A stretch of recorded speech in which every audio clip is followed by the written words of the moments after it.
늦여름, 매미 소리가 잦아들 무렵이었다. 경기도 외곽, 오래된 상가, 골목 끝자락에 작은 가게 하나가 있었다. 간판은 반쯤 색이 바랬고 유리문에는 손글씨로 쓴 안내문이 붙어 있었다. 잠시 문을 닫습니다. 그 아래 먼지에 앉은 진열대 안으로 크고 작은 도장들이 가지런히 줄지어 있었다. 가게 이름은 태산인장. 50년 가까이 이 자리를 지켜온 도장방이었다. 골목 양옆으로는 철물점과 방앗간, 오래된 다방이 나란히 있었지만 하나둘 문을 닫은 지 오래였다. 그 사이에서도 태산인장만은 매일 아침 6시면 어김없이 셔터가 올라갔다. 동네 사람들은 그 소리를 알람 삼아 하루를 시작한다고 농담하곤 했다.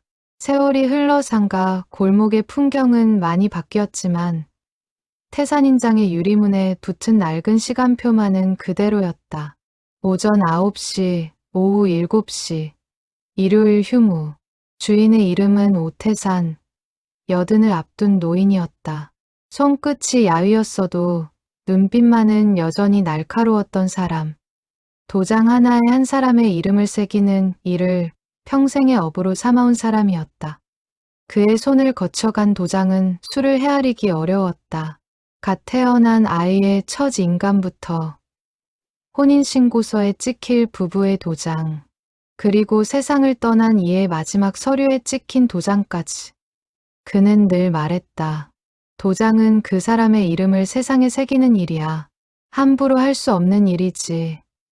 그날 아침, 오태사는 작업대 앞에서 쓰러졌다. 이웃 상인이 그를 발견했을 때 그의 손에는 아직 완성되지 않은 도장 하나가 쥐어져 있었다고 했다. 구급차에 실려가는 그의 얼굴은 창백했지만 손끝은 끝까지 그 도장을 놓지 않으려는 듯 굽어 있었다. 병원 응급실 앞 복도에 손녀 오세연이 도착한 건 오후 3시가 조금 넘어서였다. 프리랜서 디자이너로 일하는 그녀는 마감 중이던 작업을 그대로 두고 달려온 참이었다. 숨이 턱끝까지 차오른 채로 그녀는 의사를 붙잡고 물었다. 할아버지, 괜찮으신 거죠?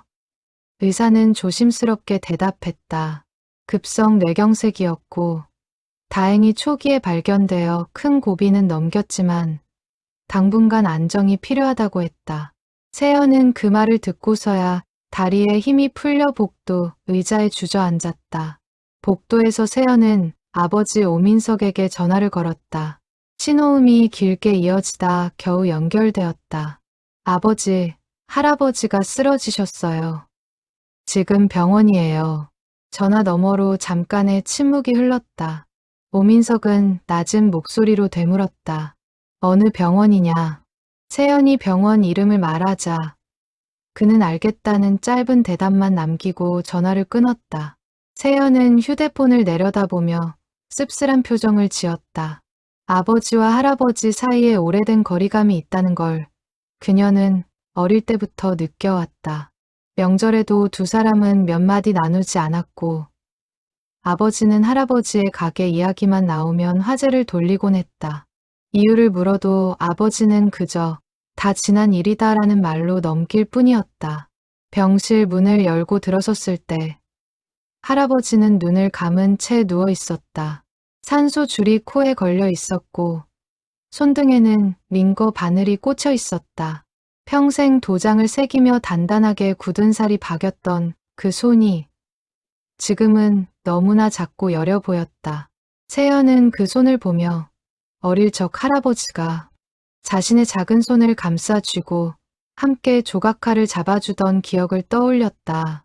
그때는 그 손이 세상에서 가장 크고 든든해 보였는데 지금은 세월의 무게에 눌려 이렇게 작아져 있었다. 그녀는 초등학교 시절 여름방학이면 도장방에 놀러 가할아버지 옆에 쪼그려 앉아있던 날들을 떠올렸다. 나무 조각을 가지고 소꿉놀이를 하던 어린 손녀에게 할아버지는 늘 자투리, 나무를 다듬어 작은 동물 모양을 만들어주곤 했다. 그 시절의 기억이 지금 이 순간 병실의 정적 속에서 더욱 선명하게 떠올랐다.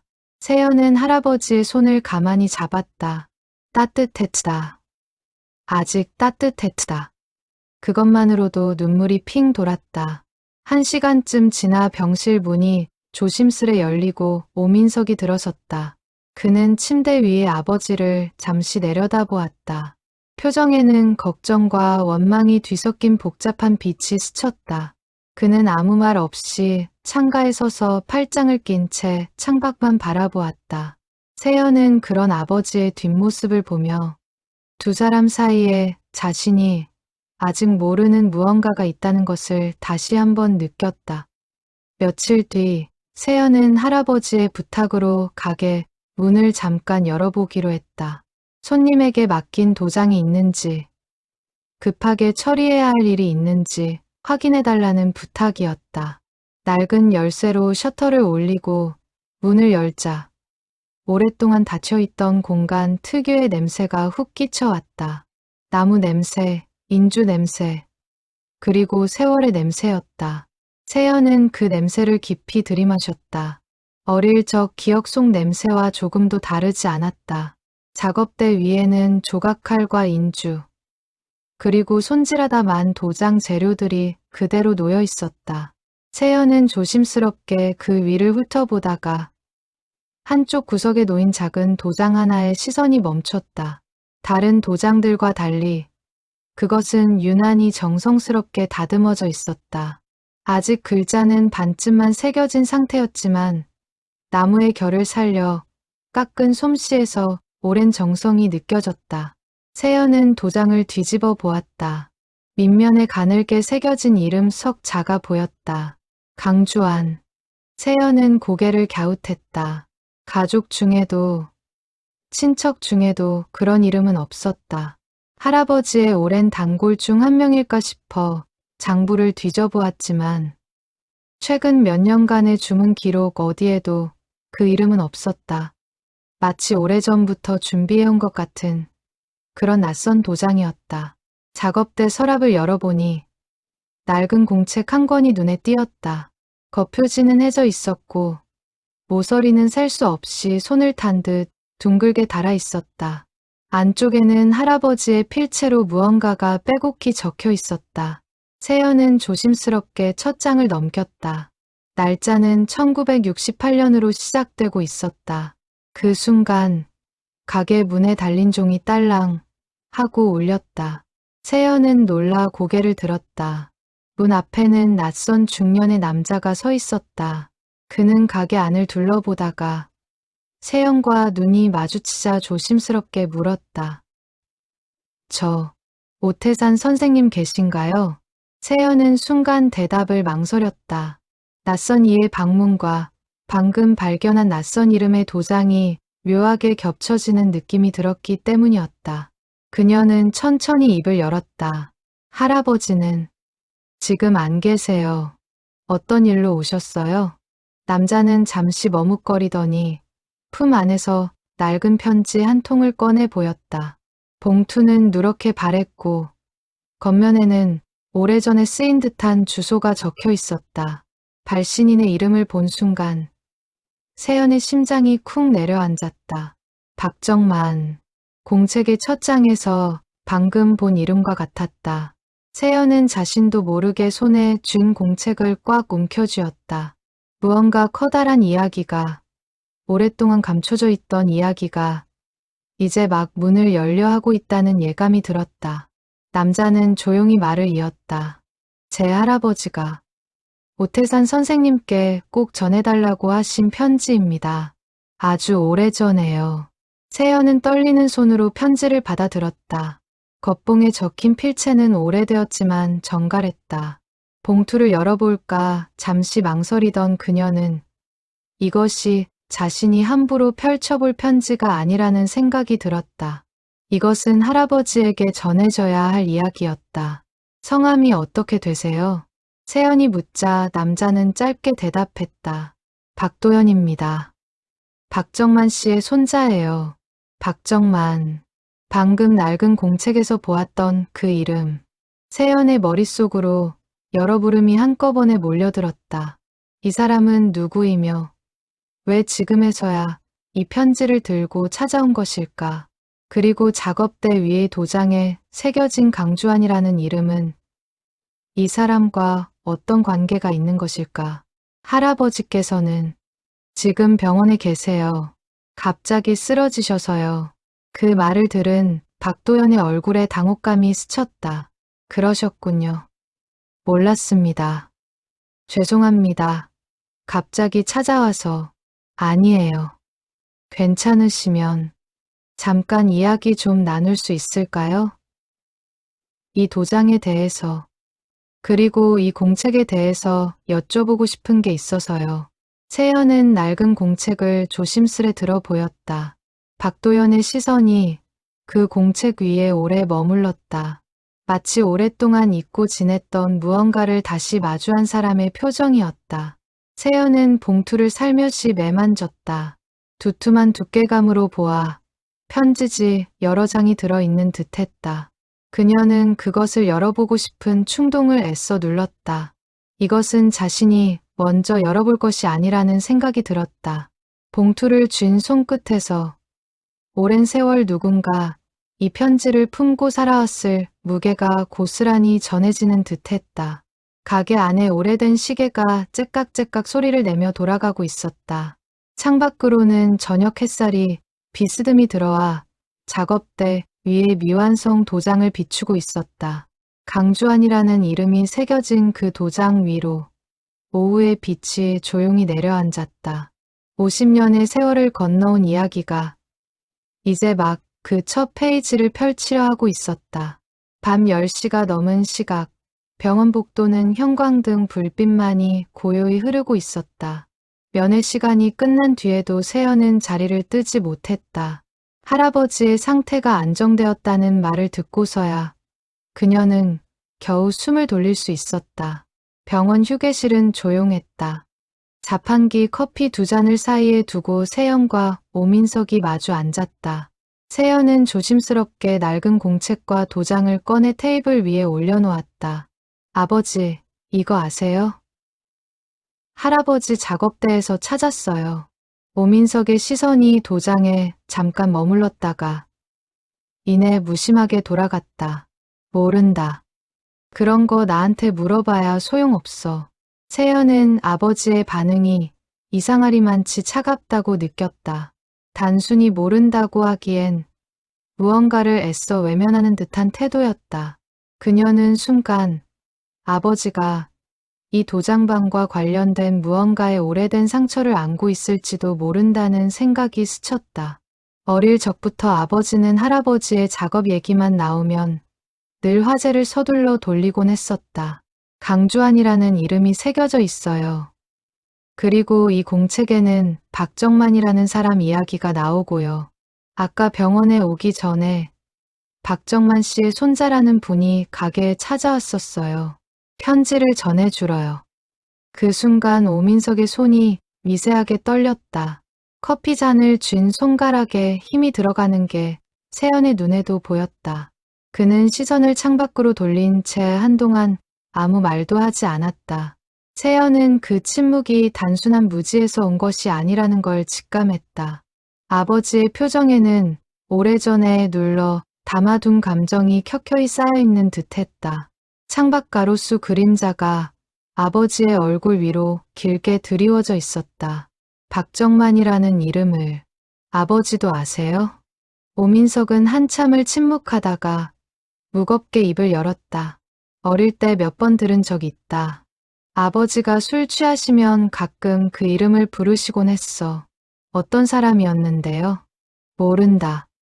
아버지는 한 번도 제대로 얘기해 주신 적이 없어. 그냥 그 이름이 나오면 항상 표정이 어두워지셨지. 그리고 이상하게 그 즈음이면 항상 집에 돈이 부족했어. 세연은 그 말의 뜻을 바로 이해하지 못했다. 돈이 부족했다니요? 오민석은 씁쓸하게 웃었다. 오랜 시간 눌러왔던 감정이 조금씩 새어나오는 웃음이었다. 내가 중학교 때 등록금을 못 낼 뻔한 적이 있었어. 아버지 가게가 그렇게 어려운 형편도 아니었는데 이상하게 돈이 없다고 하시더라. 나중에 알고 보니 그 애의 아버지가 어디론가 매달 돈을 보내고 계셨더라고. 누구한테 왜 보내시는지는 절대 말씀 안 하셨어. 그는 잠시 눈을 감았다가 다시 떴다. 오래전 기억을 애써 끄집어내는 표정이었다. 그때 담임 선생님이 집으로 전화까지 하셨어. 등록금 문제로. 나는 그날 밤 방문 너머로 아버지와 어머니가 낮은 목소리로 다투시는 걸 들었어. 어머니는 자식이 우선이라고 하셨고 아버지는 그저 죄송하다는 말씀만 되풀이하셨지. 그 후로 나는 아버지가 무언가 떳떳하지 못한 일에 돈을 쓰고 계신다고 오해했었어. 세연은 말없이 아버지를 바라보았다. 오민석의 얼굴에는 오래된 상처가 여전히 남아있는 듯했다. 그때부터였던 것 같다. 아버지에 대한 서운함이 쌓이기 시작한 게 자식 등록금보다 더 중요한 사람이 있었던 거지. 아버지한테는. 나는 그렇게 생각했어. 오민석은 잠시 창밖을 바라보다가 말을 이었다. 어머니도 그 얘기만 나오면 힘들어하셨어. 한 번은 어머니가 아버지한테 물어보신 적이 있었지. 대체 그 돈이 어디로 가는 거냐고. 그때 아버지가 뭐라고 하셨는지 아니? 내 목숨값이야. 갚아야 할 빚이야. 딱 그 말씀뿐이었어. 그 뒤로는 어머니도 더 묻지 않으셨고. 목숨값이요? 그래. 어릴 땐 그게 무슨 뜻인지 몰랐어. 그냥 아버지가 이상한 사람한테 홀려서 돈을 갖다 바치는 줄로만 알았지. 자라면서는 원망이 됐고, 명절에 친구들은 다 아버지랑 여행도 가고 그러는데, 우리 집은 늘 뭔가 무거운 공기가 흘렀거든.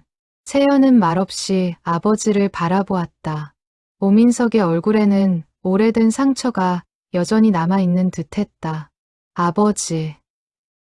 됐다. 지난 얘기야. 오민석은 자리에서 일어나려 했다. 그러나 세연이 다급하게 그를 붙잡았다. 잠깐만요. 이거 한 번만 봐주세요. 세연은 공책을 펼쳐 오민석 앞에 내밀었다. 1968년이라는 날짜와 함께 할아버지의 젊은 시절 필체로 무언가가 빼곡히 적혀 있었다.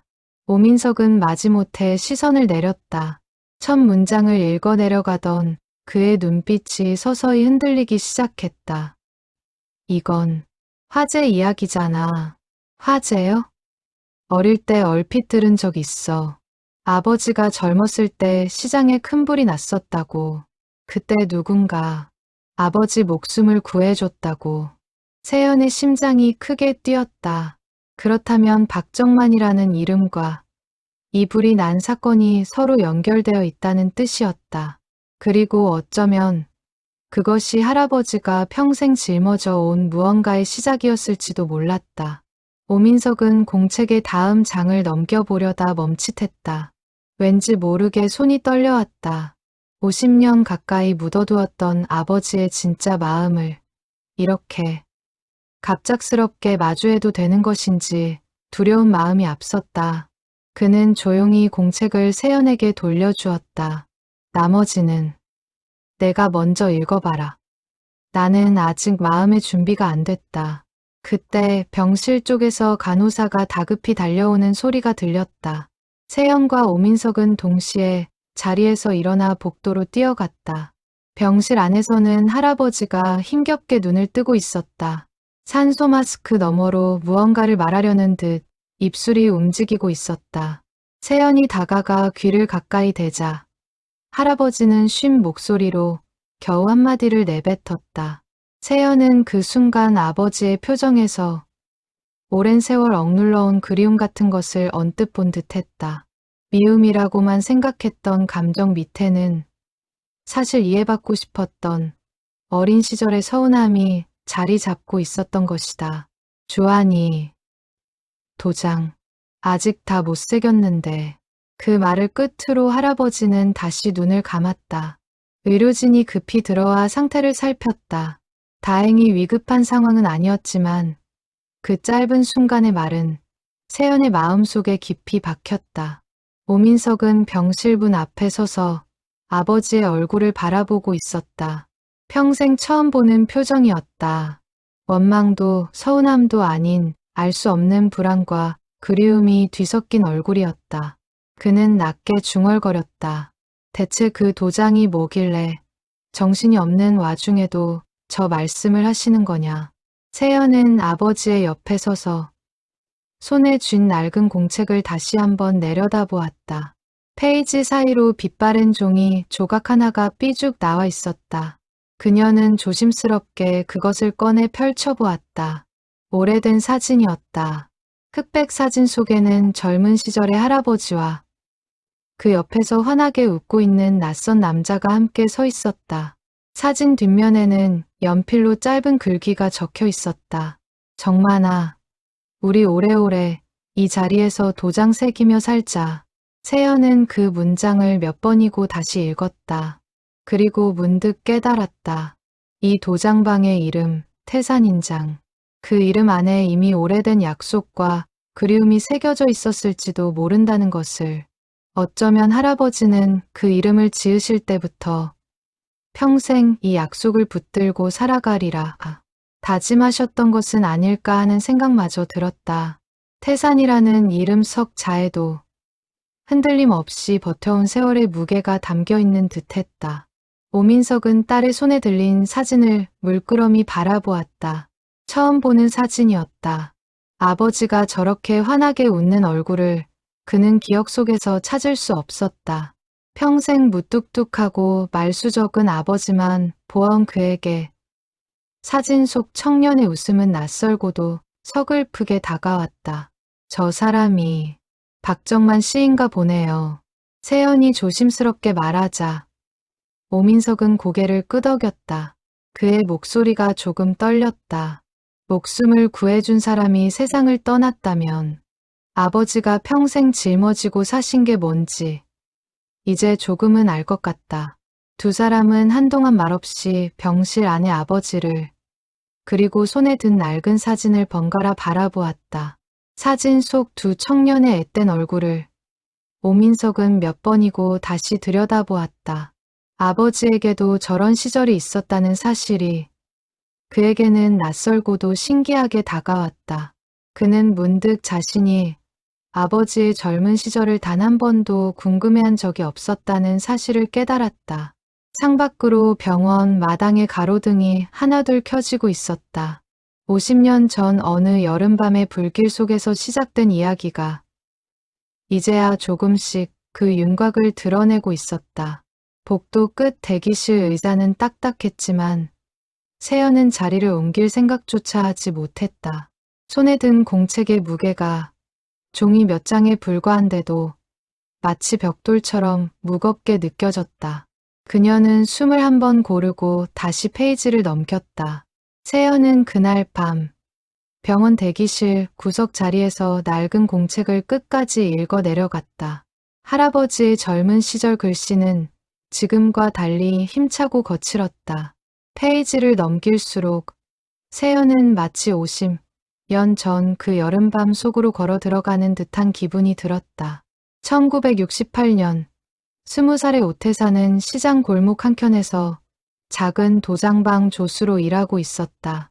전쟁으로 부모를 잃고 친척 집을 전전하다 16 나이에 인장을 새기는 노인 밑으로 들어가 기술을 배우기 시작한 지 몇 년째였다.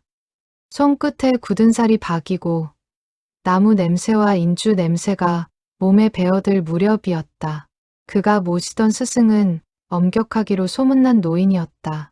하루 종일 나무 조각 하나를 붙들고 씨름해도 획 하나가 삐뚤면 가차 없이 다시 새기게 했다.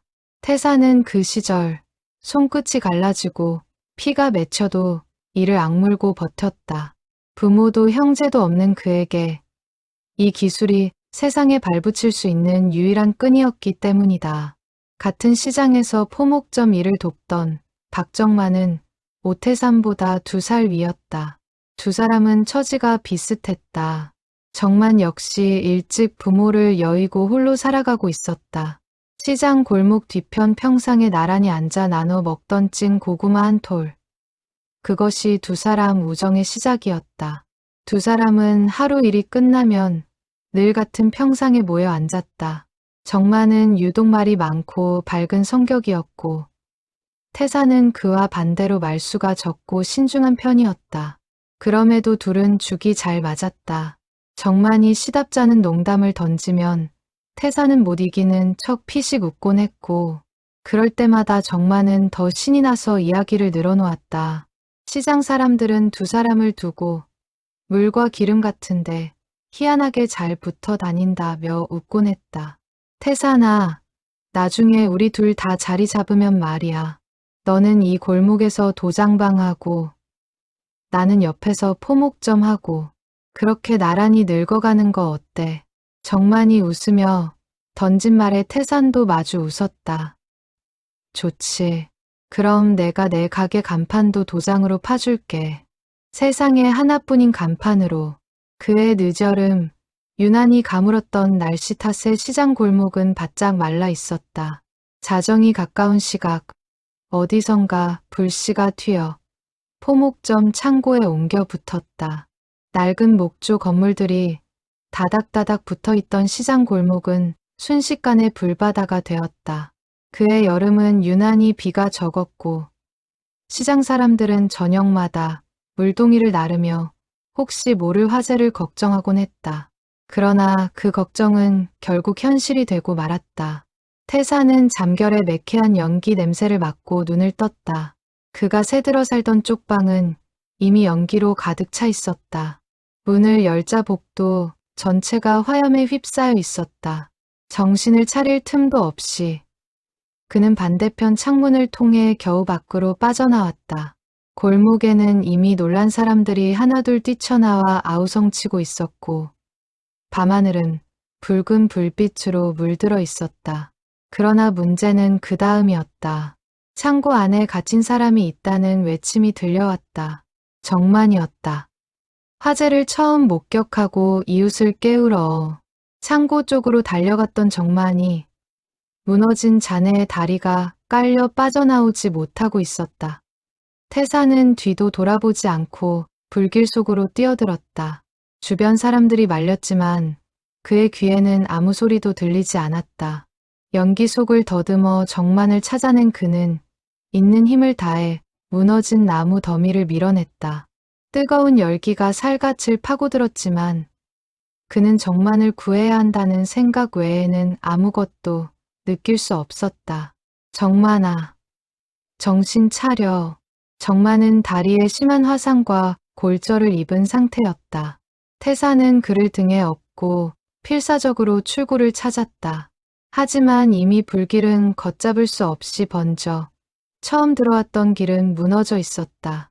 정만은 흐려지는 정신 속에서도 태산의 등을 밀어냈다. 태산아, 너라도 나가. 나는 여기까지인 것 같다. 무슨 소리야. 같이 나가야지. 정만은 마지막 힘을 짜내 반대편 창문을 가리켰다. 그의 목소리는 연기에 잠겨 갈라져 있었지만 눈빛만은 또렷했다.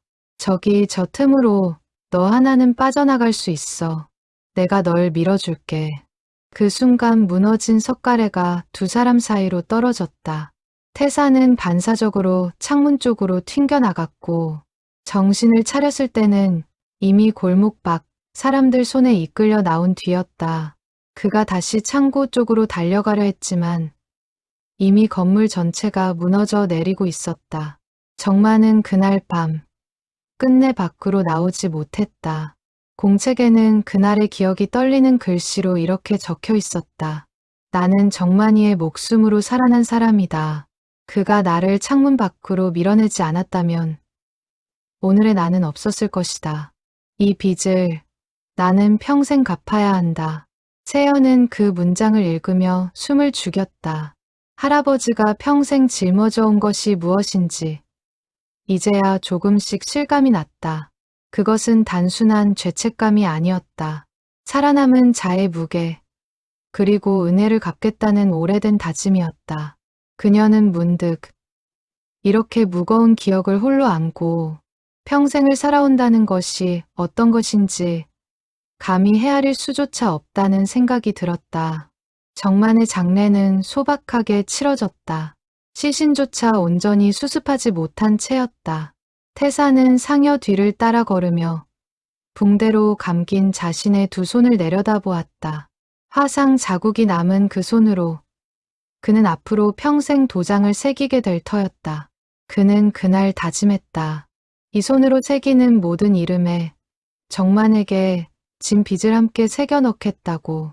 장례식 내내 그는 눈물조차 흘리지 못했다. 슬픔보다 더 큰 죄책감이 그의 가슴을 짓누르고 있었기 때문이다. 공책에는 이런 문장도 있었다. 정만이의 아내는 나를 볼 때마다 눈물을 흘렸다. 원망인지 고마움인지 알 수 없는 눈물이었다. 나는 차마 그 눈을 마주 볼 수 없었다. 그래서 나는 얼굴을 드러내지 않기로 했다. 이름도 밝히지 않기로 했다. 그저 매달 조금씩 그 집 대문 틈으로 봉투를 밀어 넣기로 했다. 세연은 그 대목에서 손끝이 저릿해지는 걸 느꼈다. 50년 전 20살 청년이 짊어지기로 결심한 그 무게가 지금 이 순간까지도 고스란히 이어지고 있었다는 사실이 믿기지 않았다. 공책의 다음 장에는 정만의 유족에 대한 기록이 이어지고 있었다. 정만에게는 어린 아내와 갓 태어난 아들이 있었다. 화재 이후 그들은 생계가 막막해졌고 태사는 자신이 받은 첫 월급부터 조금씩 이름을 밝히지 않은 채 그 가족에게 돈을 보내기 시작했다고 적혀 있었다. 세연은 공책을 덮고 잠시 눈을 감았다. 병실 창문 너머로 새벽빛이 희미하게 밝아오고 있었다. 50년 동안 이어져 온 침묵의 약속이 이제 조금씩 그 실체를 드러내고 있었다. 그녀는 문득 어제 가게에서 만났던 박도연을 떠올렸다. 그가 들고 온 낡은 편지, 그리고 봉투 겉면에 적혀있던 발신인의 이름. 정만이 세상을 떠난 지 50년이 넘었는데 그 편지는 대체 언제 쓰인 것이며 어떻게 지금에서야 전해지게 된 것일까? 세연은 그 편지 안에 또 다른 진실이 담겨 있으리라는 예감이 들었다. 날이 완전히 밝아올 무렵 세연은 조심스레 병실로 들어갔다. 할아버지는 여전히 잠들어 있었지만 안색은 어제보다 한결 편안해 보였다. 세연은 침대 곁 의자에 앉아 할아버지의 손을 가만히 잡았다. 굳은 살 박인 손가락 마디마디를 어루만지며 그녀는 그 손이 지나온 50년의 세월을 가늠해 보려 애썼다. 얼마나 많은 밤을 죄책감으로 지새우셨을까. 얼마나 많은 새벽을 그 이름 앞에서 홀로 견디셨을까. 그리고 마음속으로 다짐했다. 할아버지가 평생 지켜온 이 약속의 마지막 매듭을 자신이 대신 지어드리겠다고. 창밖으로 아침 햇살이 병실 가득 퍼지기 시작했다. 할아버지의 감긴 눈꺼풀 위로 50년 전 그 여름밤의 불빛과는 다른 고요하고 따뜻한 빛이 내려앉고 있었다. 병원에서 밤을 새운 세연은 아침 일찍 잠시 눈을 붙였다가 오전 내내 머릿속을 떠나지 않는 생각에 결국 다시 몸을 일으켰다. 어제 만난 낯선 방문객, 그리고 그가 건넨 오래된 편지, 그 안에 무엇이 담겨 있을지 궁금함과 두려움이 동시에 밀려왔다. 다음 날 오후 세연은 박도연에게 연락해 다시 만나기로 했다.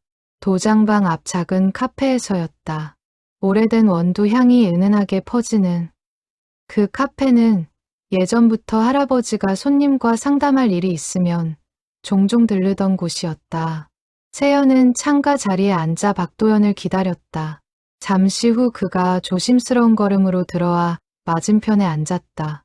두 사람 사이에는 어제 전해받은 낡은 편지가 놓여 있었다. 이거 제가 열어봐도 될까요? 세연이 조심스레 묻자 박도연은 고개를 끄덕였다. 저도 사실 내용을 몰라요. 할아버지가 돌아가시기 전에 이 편지는 절대 뜯어보지 말고 때가 되면 오태산 선생님께 직접 전하라고 하셨거든요. 그런데 정작 언제가 때인지는 말씀을 안 해주셨어요.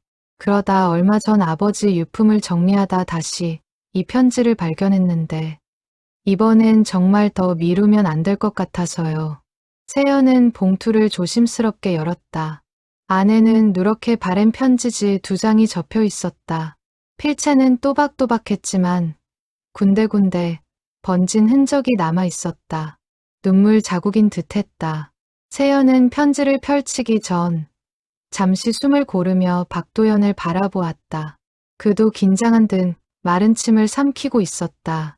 세연은 천천히 소리 내어 읽어 내려갔다. 태산이 보게. 이 편지를 자네가 읽을 때쯤이면 나는 이미 이 세상 사람이 아니겠지. 정만이가 떠난 뒤로 자네가 우리 가족에게 보내준 그 도움. 나는 모르는 척했지만 사실 처음부터 알고 있었네. 우체부 아저씨가 몇 번이나 자네 얼굴을 보고 갔다고 귀띔해 주었거든. 처음엔 원망스러웠어.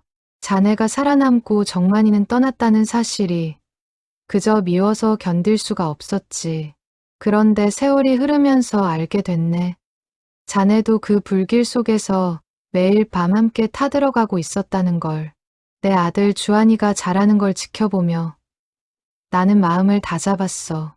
이 아이가 아버지 없이도 반듯하게 자랄 수 있었던 건 자네의 그 조용한 도움 덕분이었다는 걸 나는 알고 있네. 그러니 이제는 원망 대신 고마움을 전하고 싶어. 주한이가 혼인을 하게 되면 자네에게 꼭 부탁하고 싶은 게 하나 있어. 그 아이의 이름으로 도장 하나를 새겨주게. 자네 손으로 직접. 그것이 정만이가 끝내보지 못한 아들의 새 출발을 축복하는 방법이 될 것 같아서 말이야. 늦었지만 고맙네 태산이. 자네 덕분에 우리 가족이 여기까지 올 수 있었어.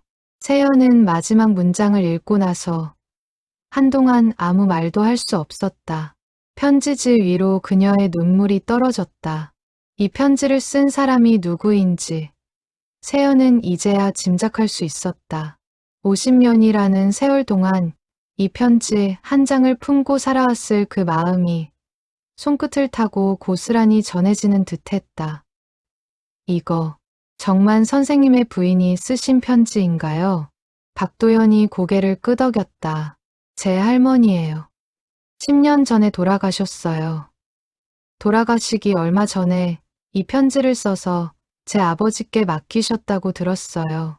아버지도 몇 년 전에 돌아가시면서 저한테 다시 맡기신 거고요. 그럼 강주환이라는 분이 박도연 씨 아버지시겠네요. 네, 맞아요. 제 아버지 성함이 원래 박주환이셨는데 어머니 쪽 집안의 대가 끊길 상황이라 외가로 입적하시면서 강씨 성을 따르게 되셨어요. 그래서 강주환이 되신 거예요. 세연은 그제야 모든 조각이 맞춰지는 기분이었다. 할아버지의 작업대 위에 놓여있던 미완성 도장, 그 위에 새겨져 있던 이름 강주환. 그것은 다름 아닌 50년 전 목숨을 잃은 친구의 아들. 이제는 세상에 없는 그 아들을 위한 마지막 선물이었던 것이다. 그녀는 문득 편지 속 문장 하나를 다시 떠올렸다. 그 아이의 이름으로 도장 하나를 새겨주게. 그 짧은 부탁이 한 남자의 남은 평생을 이끌어온 나침반이 되었다는 사실이 새삼 놀랍고도 먹먹하게 다가왔다. 한 문장의 부탁이 이토록 오랜 세월 한 사람의 삶을 지탱해 줄 수 있다는 사실이 세연에게는 낯설고도 경이롭게 느껴졌다. 그런데 아버지는 이미 돌아가셨는데 왜 할아버지는 지금까지도 그 도장을 새기고 계셨을까요? 세연의 물음에 박도연도 잠시 생각에 잠겼다. 아마 약속이었으니까요. 상대가 이 세상에 없어도 약속은 지켜야 한다고 생각하신 게 아닐까요? 그는 잠시 창밖을 바라보다가 덧붙였다. 저희 할머니 말씀으로는 오태산 선생님이 한 번도 거르지 않고 매달 정해진 날짜에 도움을 주셨대요. 심지어 형편이 어려우셨을 때도요. 그런 분이라면 상대가 세상을 떠났다고 해서 약속을 저버리실 분은 아닌 것 같아요. 카페 창밖으로 오후 햇살이 길게 들이우고 있었다. 세연은 편지를 조심스럽게 접어 봉투에 다시 넣었다. 그리고 마음속으로 결심했다. 할아버지가 평생 완성하지 못한 그 도장을 이제는 자신이 이어받아 마무리 지어야겠다고. 박도연 씨, 혹시 강주한 선생님께 자녀분이 계신가요? 네, 아들이 하나 있어요. 저한테는 사촌 동생이죠. 지금 30살쯤 됐을 거예요. 세연의 눈이 반짝였다. 그렇다면 이 도장은 어쩌면 애초에 강주한이 아니라 그의 아들에게 전해져야 할 마지막 선물일지도 모른다는 생각이 들었다. 50년의 세월을 건너 약속은 다음 세대로 이어지려 하고 있었다. 그 사촌 동생분 성함이 어떻게 되세요? 강주호예요. 지금 지방에서 작은 목공소를 운영하고 있다고 들었어요. 아버지를 닮아서 그런지 손재주가 좋다고 하더라고요. 목공소를 운영한다는 말에 세연은 묘한 기분이 들었다. 나무를 다루는 손. 그것은 할아버지가 평생 도장을 새겨온 손과도 어딘가 닮아 있었다. 마치 정만의 핏줄 어딘가에 나무와 정성을 다루는 재능이 대대로 이어져 내려온 것 같았다. 제가 강주호 씨를 한번 만나 뵐 수 있을까요? 할아버지가 완성하지 못한 도장에 대해서 그리고 이 모든 이야기에 대해서 직접 전해드리고 싶어서요. 박도연은 잠시 고민하더니 고개를 끄덕였다. 연락처는 제가 알고 있어요. 다만 주호 씨가 이 이야기를 얼마나 알고 계실지는 모르겠어요. 저희 집안에서도 이 사연은 할머니, 아버지 대에서 거의 끝나다시피 묻혀 있었으니까요. 세연은 고개를 끄덕이며 편지를 다시 한번 내려다보았다. 봉투 겉면에 적힌 낡은 필체가 마치 50년의 세월을 건너온 목소리처럼 느껴졌다. 그녀는 문득 이 모든 이야기를 할아버지께 하루라도 빨리 전해드리고 싶다는 마음이 들었다. 아직 완쾌되지 않은 몸이지만 이 편지를 읽으신다면 분명 마음의 짐을 조금이나마 내려놓으실 것 같았다. 세연은 편지와 공책을 가방에 조심스레 넣으며 오늘 안으로 병원에 다시 들러야겠다고 마음먹었다. 박도연 씨, 정말 감사해요. 이 편지를 여기까지 가져와 주셔서. 아니에요. 오히려 제가 감사해야죠. 할머니와 아버지가 평생 품고 계셨던 마음을 이렇게라도 전할 수 있게 되어서 다행이에요. 박도연은 잠시 창밖을 바라보다가 덧붙였다. 솔직히 말씀드리면 저는 이 편지를 전하러 오면서도 반신반의했어요. 오태산 선생님이 이미 돌아가셨거나 혹은 이 사연 자체를 부담스러워 하실 수도 있다고 생각했거든요. 그런데 이렇게 진심으로 받아주시니 저야말로 마음의 짐을 하나 내려놓은 기분이에요. 세연은 그 말에 고개를 끄덕였다. 50년이라는 세월 동안 이 편지 한 통을 사이에 두고 얼마나 많은 사람들이 저마다의 무게를 짊어져 왔을지 짐작이 갔다. 두 사람은 카페를 나서며 서로에게 가벼운 목례를 건넸다. 세연은 도장방으로 돌아가는 길, 저물어가는 하늘을 올려다보았다. 50년 전 어느 여름밤 타올랐던 불길이 이제는 완전히 다른 빛깔의 이야기로 이어지고 있다는 생각이 들었다. 그것은 상실과 죄책감의 불이 아니라 오랜 세월을 건너온 은혜와 약속의 빛이었다. 병실을 지키던 며칠 사이 할아버지의 상태는 조금씩 호전되고 있었다. 의사는 며칠 더 지켜봐야 한다고 했지만 의식은 또렷해졌고 짧은 대화도 나눌 수 있게 되었다. 세연은 할아버지가 완전히 회복되기 전에 이 오래된 이야기의 마지막 조각을 마저 찾아두고 싶었다.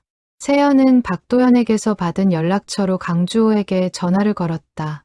낯선 번호에 처음엔 경계하는 기색이던 그도 세연이 자신의 사연을 간략히 설명하자 이내 목소리가 누그러졌다. 태산인장이요? 아, 어릴 때 할머니가 몇 번 말씀하신 적 있는 이름 같아요. 정확히는 기억 안 나지만 세연은 주말을 이용해 강주호가 있는 지방 소도시로 향했다. 창밖으로 스쳐가는 풍경을 바라보며 그녀는 손에 쥔 낡은 공책과 편지를 몇 번이고 다시 펼쳐보았다. 50년 전 두 청년의 우정, 그리고 그 우정이 낳은 오랜 약속이 이제 자신의 손을 거쳐 다음 사람에게로 이어지려 하고 있었다. 차창 밖으로 스쳐 지나가는 논밭과 낮은 지붕들을 바라보며 그녀는 이 여정이 단순한 방문이 아니라 50년 세월의 마침표를 향해 가는 길이라는 생각이 들었다. 기차역에서 내려 10여 분을 걸어가자 나무 냄새가 은은하게 풍기는 작은 목공소가 보였다. 문 앞에는 정성스럽게 깎은 나무 문패가 걸려 있었다. 강주호 목공방. 작업실 안에서는 30살 남짓 되어 보이는 남자가 대패질에 몰두하고 있었다. 나무를 다루는 손길이 신중하면서도 능숙했다. 세연은 그 모습에서 문득 사진 속 젊은 시절 할아버지의 모습이 겹쳐 보이는 듯한 착각이 들었다. 작업실 벽면에는 그가 만든 것으로 보이는 소박한 의자와 책장들이 가지런히 놓여 있었고 창가에는 톱밥 냄새를 머금은 오후 햇살이 부드럽게 스며들고 있었다. 저 강주호 씨 맞으시죠? 오세연이라고 합니다. 전화드렸던. 강주호는 손을 툭툭 털며 작업대에서 일어났다. 아, 네. 어서 오세요. 먼 길 오셨네요. 그는 세연을 안쪽 응접 공간으로 안내하며 따뜻한 차 한 잔을 건넸다. 낯선 손님을 대하는 그의 태도에는 나무를 다루는 사람 특유의 차분함이 배어 있었다. 작업실 한켠에 마련된 작은 응접 공간에 마주 앉은 두 사람 사이로 세연은 조심스럽게 그동안의 이야기를 꺼내기 시작했다. 1968년의 화재, 할아버지의 50년에 걸친 은혜 갚기, 그리고 낡은 편지에 담긴 사연까지. 강주호는 처음엔 어리둥절한 표정이었지만 이야기가 이어질수록 점점 얼굴빛이 달라졌다. 그러니까 저희 할아버지가 오태산 선생님을 구하고 돌아가셨다는 거예요. 그리고 그 이후로 계속 저희 집안을 몰래 도와주셨다고요? 네. 그리고 아버님 성함으로 도장을 새기고 계셨어요. 아버님 혼인을 축복하는 의미로요. 그런데 완성하지 못하신 채 쓰러지셨어요. 강주호는 한동안 말을 잇지 못했다. 그는 자리에서 일어나 창밖을 바라보았다. 한참 만에 그가 낮은 목소리로 입을 열었다. 저희 아버지는 사실 저 어릴 때 돌아가셨어요. 사고였어요. 그래서 저는 아버지에 대한 기억이 거의 없어요. 할머니가 가끔 아버지 얘기를 해주셨는데 그때마다 눈물을 훔치셨던 기억만 나요. 그게 이런 사연 때문이었다니. 강주호는 손등으로 눈가를 훔쳤다. 평생 마주한 적 없는 아버지의 이야기를 낯선 사람의 입을 통해 듣게 될 줄은 몰랐던 것이다. 그는 잠시 숨을 고르고 다시 물었다. 할머니는 왜 저한테 이 얘기를 안 해주셨을까요? 아마 원망이 다 풀리지 않으셨거나 혹은 이 이야기를 꺼내는 것 자체가 너무 아프셨던 게 아닐까요? 편지를 보면 할머님도 오랜 시간이 지나서야 마음을 정리하신 것 같더라고요. 강주호는 고개를 끄덕였다. 그리고 낮은 목소리로 덧붙였다. 저는 사실 아버지도 할아버지도 안 계셔서 늘 마음 한구석이 허전했어요. 뿌리가 없는 느낌이었달까요? 그런데 오늘 이 얘기를 들으니까 제가 몰랐던 뿌리가 이렇게 깊이 있었다는 생각이 드네요. 세연은 조심스레 말을 건넸다. 그 혹시 아버님이 생전에 혼인은 하셨나요? 네, 저를 낳으신 뒤였어요.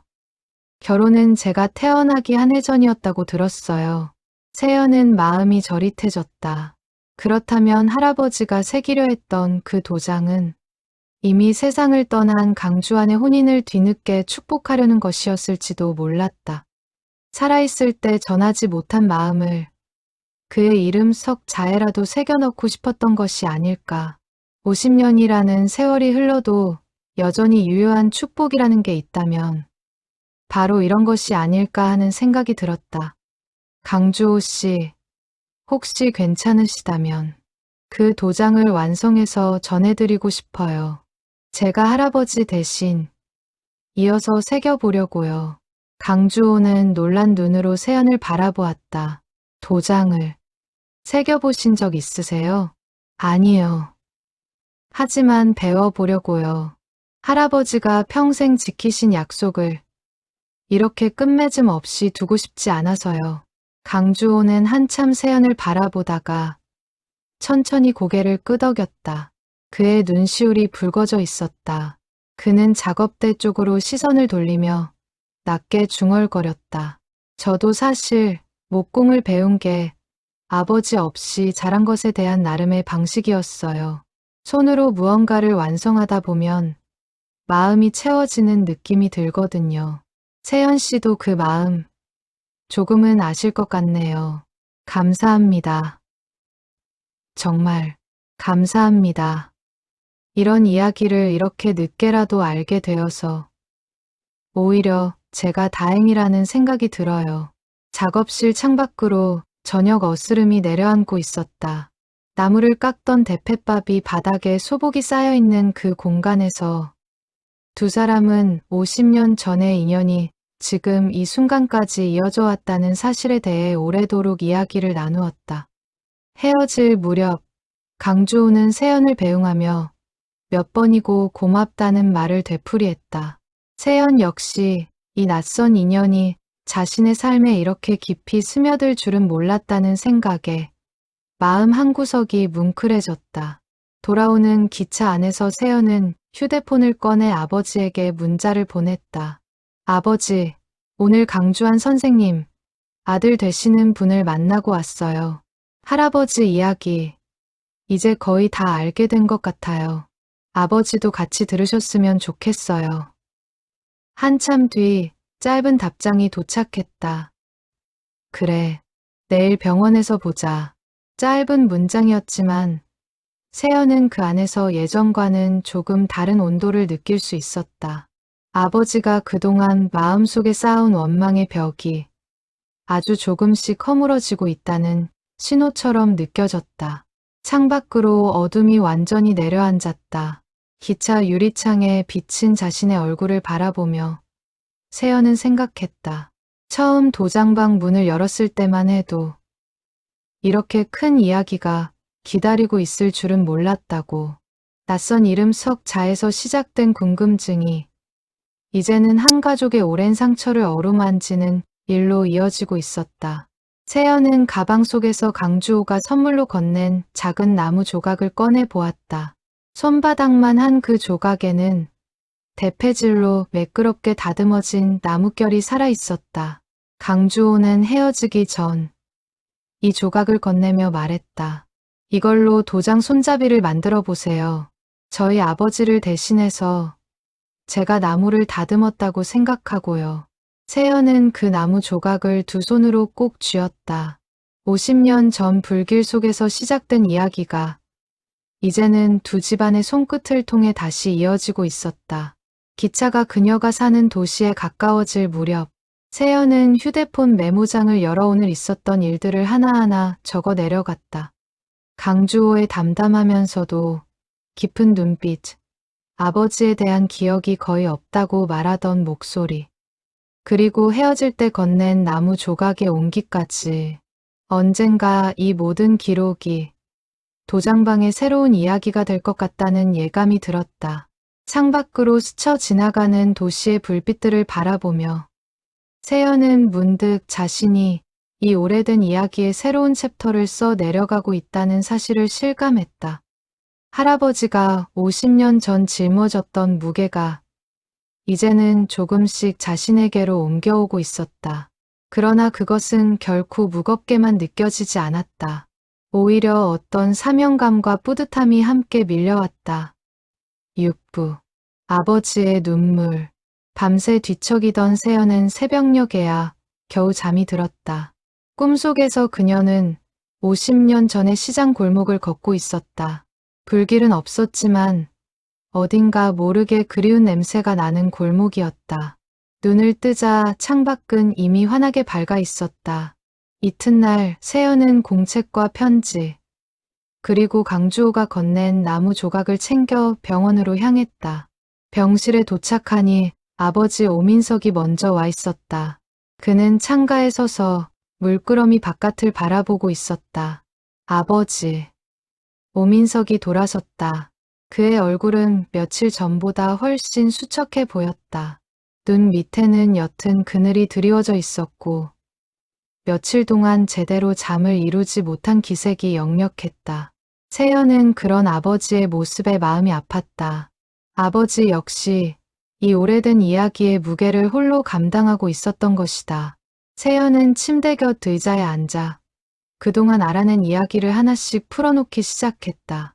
1968년 화재, 정만의 희생, 50년에 걸친 은밀한 도움, 그리고 어제 만난 강주호까지. 이야기를 듣는 동안 오민석은 한마디도 하지 않았다. 그저 창밖만 바라보며 가끔 눈을 질끈 감을 뿐이었다. 세연이 말을 마치자 한동안 병실 안에는 무거운 침묵만이 흘렀다. 복도를 지나는 발소리와 멀리서 들려오는 안내 방송 소리만이 그 침묵을 채우고 있었다. 그러니까 오민석이 겨우 입을 열었다. 목소리가 갈라져 있었다. 내가 등록금 못 낼까봐 마음 졸이던 그애. 아버지가 보내신 그 돈이 목숨 구해준 친구의 아들을 키우는 데 쓰였다는 거구나. 네, 아버지. 오민석은 눈을 감고 그 시절을 떠올렸다. 친구들 앞에서 등록금 이야기를 꺼내지 못해 전전긍긍하던 15살의 자신. 그리고 무뚝뚝하게 봉투 하나만 건네고 돌아서던 아버지의 뒷모습. 그때는 그저 야속하기만 했던 그 뒷모습이 이제는 전혀 다른 무게로 다가왔다. 그는 문득 아버지가 그 시절 자신에게 미안하다는 말 한마디 건네지 못했던 이유도 알 것 같았다. 자식에게 진실을 말하는 순간 오히려 그 무게를 나눠지게 만들까봐 두려웠던 것이다. 오민석은 두 손으로 얼굴을 감쌌다. 오랫동안 참아왔던 무언가가 무너지는 소리가 들리는 듯했다. 그는 어깨를 들썩이며 소리 죽여 흐느꼈다. 세연은 그런 아버지의 등을 가만히 쓸어내렸다. 처음으로 아버지에게 위로를 건네는 자신의 모습이 낯설면서도 자연스럽게 느껴졌다. 나는 아버지를 그렇게 오래 원망하면서 살았는데 아버지가 나 몰래 그런 큰 짐을 지고 계셨는지도 모르고 그냥 나보다 남을 더 챙기는 무심한 아버지라고만 생각했는데 세연은 아버지가 이렇게 무너지는 모습을 처음 보았다. 평생 감정을 잘 드러내지 않던 아버지였다. 회사 일이 힘들 때도 어머니가 돌아가셨을 때도 그는 늘 담담한 얼굴을 유지하려 애썼다. 그런 아버지가 지금 두 손으로 얼굴을 감싼 채 어깨를 들썩이고 있었다. 세연은 그 모습을 보며 아버지 역시 오랫동안 마음속에 눌러 담아온 응어리가 얼마나 컸을지 짐작할 수 있었다. 세연은 아버지의 어깨에 손을 얹었다. 아버지도 모르셨잖아요. 할아버지가 한 번도 말씀 안 해주셨으니까요. 그러니까 더 죄송한 거야. 말씀을 안 해주셨다는 건 그만큼 혼자 짊어지고 가시려 했다는 뜻이잖니. 나한테 짐 지우기 싫으셔서. 그런데 나는 그 마음도 모르고 평생 아버지를 서운해하고 원망만 했어. 그때 침대 위에 오태산이 희미하게 눈을 떴다. 산소 마스크는 이제 코에 거는 작은 튜브로 바뀌어 있었고 목소리도 조금씩 되찾아가고 있었다. 창밖에서 들려오는 새소리와 함께 병실 안에는 조금씩 생기가 돌아오고 있었다. 민석아. 오민석은 화들짝 놀라 아버지 곁으로 다가갔다. 아버지 깨셨어요? 괜찮으세요? 오태사는 힘겹게 고개를 끄덕이며 아들의 얼굴을 오래도록 바라보았다. 다 들었다. 세연이가 하는 얘기. 아버지 죄송해요. 제가 너무 오랫동안 아버지를 오해하고 있었어요. 오태사는 야윈 손을 들어 아들의 손을 잡으려 했다. 오민석이 얼른 그 손을 마주 잡았다. 노인의 손은 여전히 거칠고 딱딱했지만 그 안에는 오랜 세월 눌러 담아온 사랑이 고스란히 담겨 있었다. 미안하다. 진작 말했어야 했는데. 괜히 짐 지우기 싫어서. 아니에요. 아버지. 이제라도 알게 돼서 다행이에요. 정말 다행이에요. 세연은 두 사람을 지켜보며 어릴 적 명절마다 느꼈던 그 서먹한 공기를 떠올렸다. 할아버지와 아버지가 겸상을 하면서도 몇 마디 나누지 않던 모습, 서로의 눈을 잘 마주치지 못하던 모습, 그 모든 순간들이 이제야 다른 의미로 다가왔다. 두 사람 모두 서로를 미워한 것이 아니라 각자의 방식으로 서로를 지켜보고 있었던 것이다. 부자는 한동안 손을 맞잡은 채 말을 잇지 못했다. 세연은 그 모습을 지켜보며 조용히 눈물을 훔쳤다. 50년 동안 쌓여온 오해의 벽이 이렇게 조금씩 허물어지고 있었다. 오민석은 아버지의 손을 자신의 이마에 가져다 대며 낮게 흐느꼈다. 어릴 적 아버지의 손끝에서 나던 나무 냄새와 인주 냄새가 문득 그리워졌다. 그 냄새를 맡을 때마다 아버지가 자신보다 손님을, 낯선 이들을 더 챙긴다고 느껴 서운했던 순간들이 스쳐 지나갔다. 하지만 이제야 그는 깨달았다. 아버지의 그 손길 하나하나가 사실은 죽은 친구에게 진 빚을 갚기 위한 몸부림이었다는 것을. 아버지, 저도 이제 알 것 같아요. 왜 그렇게 도장 하나하나에 정성을 쏟으셨는지. 그건 그냥 일이 아니라 아버지의 속죄이자 기도였던 거네요. 오태사는 힘없이 고개를 끄덕였다. 말을 많이 하는 것조차 버거운 듯 보였지만 그의 눈빛만은 그 어느 때보다 편안해 보였다. 그는 아들의 손을 힘겹게 다시 한번 꼭 쥐었다. 말로는 다 전할 수 없는 마음이 그 손끝의 온기 속에 담겨 있었다. 오태산이 힘겹게 다시 입을 열었다. 세연아, 그 도장, 내가 끝까지 못 새길 것 같다. 세연은 얼른 할아버지의 손을 마주 잡았다. 그 손끝이 가늘게 떨리고 있었다. 평생 흔들림 없이 나무를 다루던 손이 이제는 이렇게 힘없이 떨리고 있다는 사실이 세연의 가슴을 저리게 했다. 할아버지, 제가 이어받을게요. 걱정하지 마세요. 제가 배워서 반드시 완성할게요. 오태산의 눈가에 눈물이 맺혔다. 그는 힘없이 웃으며 고개를 끄덕였다. 우리 세연이가 참 많이 컸구나. 오민석도 그제야 눈물을 닦으며 딸을 바라보았다. 며칠 사이 부쩍 여인 얼굴이었지만 눈빛만은 단단해 보였다. 세연아, 아버지도 같이 배우면 안 되겠니? 나도. 이제라도 아버지 일을 조금은 알고 싶다. 세연은 뜻밖의 말에 놀라 아버지를 바라보았다. 평생 도장방 일이라면 손사래를 치던 아버지였다. 그런 아버지가 스스로 배우고 싶다고 말한 것은 이번이 처음이었다. 세연은 그 말 속에서 아버지가 이제 진심으로 이 오래된 이야기의 일부가 되고 싶어 한다는 것을 느낄 수 있었다. 정말요, 아버지? 그래, 아버지가 평생 지키신 그 약속을 이제는 우리 셋이 함께 마무리 짓자꾸나. 그게 아버지에 대한 내 나름의 사과인 것 같다. 오태사는 두 사람을 번갈아 바라보며 희미하게 미소 지었다. 병실 창밖으로 오후 햇살이 부드럽게 스며들고 있었다. 3대에 걸친 이야기가 이제 손녀의 손끝에서 새로운 매듭을 지으려 하고 있었다. 간호사가 회진을 위해 병실 문을 열었을 때 세 사람은 여전히 손을 맞잡은 채였다. 간호사는 그 훈훈한 풍경에 잠시 미소를 짓고는 조용히 문을 닫고 나갔다. 오후의 햇살이 병실 가득 퍼지는 동안 오랫동안 서로에게 닿지 못했던 세 사람의 마음이 비로소 온전히 이어지고 있었다. 창밖 화단에서는 작은 참새 몇 마리가 지저귀고 있었고 그 평화로운 소리가 병실 안에 무거웠던 공기를 조금씩 가볍게 만들어 주었다. 7부 나무에 새기는 마음. 할아버지가 퇴원하기까지는 아직 몇 주가 더 필요했다. 세연은 그 시간 동안 매일 도장방으로 출근하다시피 했다. 처음엔 그저 가게를 정리하려는 마음이었지만 어느새 그녀는 작업대 앞에 앉아 조각칼을 쥐어보는 날이 많아졌다.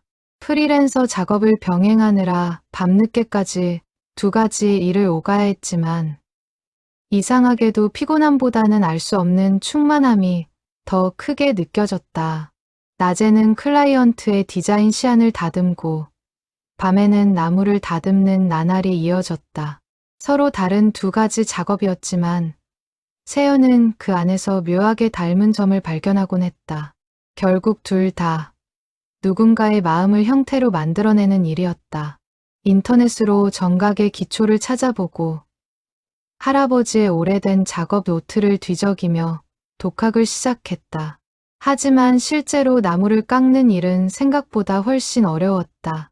처음 며칠은 칼끝이 자꾸 미끄러졌고 손끝에는 물집이 잡혔다. 나무 조각 여러 개를 망치고 나서야 세연은 할아버지가 평생 이 일을 해오며 얼마나 많은 인내를 쌓아왔을지 어렴풋이 짐작할 수 있었다. 동네에서 정각을 오래 해온 할아버지의 옛 동료 한 분이 소식을 듣고 가게에 찾아와 기초를 봐주기도 했다. 백발이 희끗한 그 노인은 젊은 시절 할아버지와 함께 도구를 나눠 쓰던 사이라고 했다. 그는 세연의 손놀림을 지켜보며 몇 가지 요령을 짚어주었다. 칼을 쥐는 각도가 너무 서 있어요. 조금 더 눕혀서 나무의 결을 따라가듯이 밀어보세요. 그는 오래된 조각칼 하나를 세연에게 선물로 건네며 덧붙였다. 이거 자네 할아버지랑 나랑 같이 쓰던 물건이야. 이제 자네가 쓰는 게 맞는 것 같네. 세연은 그 말대로 몇 번이고 각도를 바꿔가며 연습했다. 처음엔 어색하던 손놀림이 반복할수록 조금씩 몸에 익어갔다. 밤늦게까지 작업대에 앉아있는 날이 늘어나면서 손끝의 물집은 굳은 살로 바뀌어 갔다. 세연은 문득 그 굳은 살을 내려다보며 할아버지의 손을 떠올렸다. 평생 도장을 새겨온 그 손에도 이렇게 하나하나 쌓인 세월의 흔적이 있었을 것이다. 퇴근 후에는 오민석도 가게에 들르기 시작했다. 처음엔 그저 딸이 걱정되어 들여다보는 정도였지만 시간이 지나면서 그도 조금씩 조각칼을 쥐어보게 되었다. 아버지 어릴 때 이 냄새가 그렇게 싫었는데. 오민석이 작업대에 앉아 중얼거리자 세연이 물었다. 지금은요? 지금은 이상하게 마음이 편안해지네. 오민석은 나무를 다듬는 손끝에서 잊고 지냈던 유년의 기억들을 하나둘 떠올렸다. 아버지 옆에서 나무 냄새를 맡으며 숙제를 하던 어린 시절, 손님들이 찾아와 아버지에게 감사 인사를 건네던 풍경들, 그때는 대수롭지 않게 여겼던 그 장면들이 이제는 소중한 유산처럼 느껴졌다. 세 사람, 아니 이제는 병상에 있는 할아버지를 포함해 세 세대가 각기 다른 방식으로 그 오래된 냄새와 다시 마주하고 있었다. 오민석은 처음엔 서툴게 도장 재료를 정리하는 정도의 일만 도왔다. 하지만 며칠이 지나자 그는 세연이 새기다만 나무 조각들을 하나하나 살펴보며 말을 건네기 시작했다. 이건 어릴 때 아버지가 새기시던 방식이랑 비슷하네. 이 옆에 작은 무늬 새기는 거, 나 어릴 때도 본 기억이 있어. 세연은 아버지의 말에 귀를 기울였다. 오민석의 기억 속에도 그가 미처 깨닫지 못했던 아버지와의 시간들이 켜켜이 쌓여 있었던 것이다. 원망으로 덮여있던 그 기억들이 이제는 하나씩 다른 빛깔로 되살아나고 있었다. 세연은 틈틈이 병원에 들러 할아버지에게 조각의 진행 상황을 보여드렸다. 처음엔 삐뚤빼뚤하던 회기, 시간이 지날수록 조금씩 반듯해졌다. 할아버지는 사진을 볼 때마다 눈을 가늘게 뜨고 오래도록 들여다보았다. 이 획은 너무 힘을 줬다. 칼끝에 힘을 빼고 손목이 아니라 팔 전체로 밀어야 한다. 병상에 누워서도 할아버지는 손녀에게 조언을 아끼지 않았다. 세연은 그 말을 하나하나 받아 적었다. 마치 오래도록 전해지지 못했던 가르침이 이제야 뒤늦게 손녀에게로 흘러들어가는 듯했다. 병실 한쪽에 마련된 작은 수첩에는 어느새 할아버지의 말씀들이 빼곡히 채워져 가고 있었다. 칼 끝은 나무를 이기려 하지 말고 나무의 결을 따라야 한다. 급하게 새기면 획이 죽는다. 마음을 먼저 가라앉히고 시작해라. 세연은 그 문장들을 밤마다 다시 읽으며 손끝의 감각을 몸에 새기듯 되새겼다. 한 번은 세연이 물었다. 할아버지, 도장을 새길 때 가장 중요한 게 뭐예요? 오태사는 잠시 생각하다가 천천히 대답했다. 마음이다. 손끝의 기술은 배우면 늘어. 하지만 그 사람을 생각하는 마음이 없으면 아무리 획이 반듯해도 죽은 도장이 되는 거야. 정만이의 아들 이름을 새길 때마다 나는 그 아이의 얼굴을 한 번도 본 적 없지만 그래도 그 애가 행복하게 살기를 바라는 마음으로 한 획 한 획 새겼다. 그는 잠시 숨을 고르고 말을 이었다. 사람들은 도장을 그냥 서류에 찍는 물건이라고 생각하지. 하지만 나는 늘 그렇게 생각하지 않았다. 갓난아이의 첫 도장을 새길 때는 그 아이의 앞날이 평탄하기를 바라는 마음으로, 혼인신고서에 찍힐 도장을 새길 때는 두 사람의 앞날이 다정하기를 바라는 마음으로, 그렇게 매번 다른 마음을 담아왔다. 세연은 그 말을 가슴 깊이 새겼다. 그날 이후 그녀가 나무를 마주하는 자세도 조금씩 달라지기 시작했다. 단순히 기술을 익히는 것이 아니라 그 도장을 받을 사람을 마음속으로 그려보며 칼을 움직이게 되었다. 몇 주가 흐르고 세연의 솜씨는 눈에 띄게 늘었다. 강주환이라는 이름 석 자를 그녀는 이제 제법 안정된 손길로 새길 수 있게 되었다.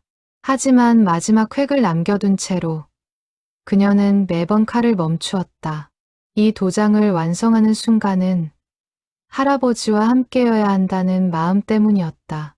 그녀는 그 마지막 순간을 위해 매일 조금씩 다른 연습용 도장들을 새기며 손끝의 감각을 다듬어 나갔다.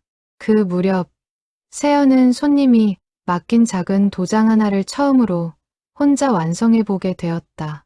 새로 개업하는 국수집 사장님의 이름 도장이었다. 손님이 찾으러 왔을 때 세연은 떨리는 마음으로 도장을 건넸다. 손님은 도장을 이리저리 살펴보더니 활짝 웃으며 말했다. 어휴, 솜씨가 야무지네요. 이 집 손녀분이신가 봐요. 네, 맞아요. 딱 봐도 할아버지 손끝을 닮았어요. 정성이 느껴지네. 그 말을 듣는 순간 세연은 알 수 없는 뿌듯함과 함께 눈시울이 시큰해졌다. 그녀는 그날 저녁 병원으로 달려가 할아버지께 이 이야기를 전했다. 오태사는 조용히 웃으며 고개를 끄덕였다. 거봐라. 마음을 담으면 손님도 다 안다. 가을이 깊어갈 무렵 오태산의 퇴원 소식이 전해졌다. 세연과 오민석은 함께 병원으로 향했다. 휠체어에 앉은 할아버지를 모시고 도장방 문을 다시 열던 그 순간 세 사람의 눈에는 저마다 다른 감정이 어려 있었다. 반가움과 안도, 그리고 이제 곧 완성될 오래된 약속에 대한 설렘이었다. 가게 안으로 들어선 오태사는 익숙한 나무 냄새를 깊이 들이마셨다. 몇 달 만에 다시 마주한 작업대 위에는 손녀가 정성껏 새겨온 미완성 도장이 놓여 있었다. 그는 떨리는 손으로 그것을 집어들어 천천히 살펴보았다. 오랜 세월 자신이 새겨온 방식 그대로. 그러나 어딘가 손녀만의 온기가 담긴 손길이었다. 많이 늘었구나. 오태산의 목소리에 만족감과 대견함이 함께 묻어났다. 세연은 그 한마디에 그동안의 고단함이 모두 씻겨 내려가는 기분이었다. 오민석은 진열대를 정리하다 말고 아버지와 딸이 나란히 도장을 들여다보는 모습을 가만히 지켜보았다. 그 모습이 낯설면서도 따뜻하게 느껴졌다. 그는 문득 자신도 언젠가는 저 작업대 앞에 앉아 조각칼을 쥐게 될지도 모른다는 생각이 들었다. 평생 피해왔던 그 일이 이제는 조금씩 궁금해지고 있었다. 창밖으로 저녁 노을이 붉게 물들고 있었다. 세 사람은 오랜만에 함께 저녁을 먹기로 하고 가게 문에 잠시 외출 중이라는 팻말을 걸었다. 그 작은 팻말 하나에도 이제는 예전과 다른 온기가 스며 있었다. 8부 마지막 한 회. 늦가을 햇살이 도장방 유리창을 통해 부드럽게 스며들던 오후였다. 도장방으로 돌아온 오태자는 예전만큼 오래 서 있을 수는 없었지만 매일 조금씩 작업대 앞에 앉아 시간을 보냈다. 지팡이를 짚고 힘겹게 걸음을 옮기면서도 그는 하루도 거르지 않고 가게 문을 열었다. 이웃 상인들은 그런 그의 모습에 혀를 내두르면서도 한편으로는 걱정 어린 눈길로 안부를 묻곤 했다. 무리하지 마세요, 어르신. 하지만 오태사는 그때마다 미소로만 답할 뿐이었다. 그에게는 이 작업대에 앉아있는 시간이야말로 가장 큰 치료였다.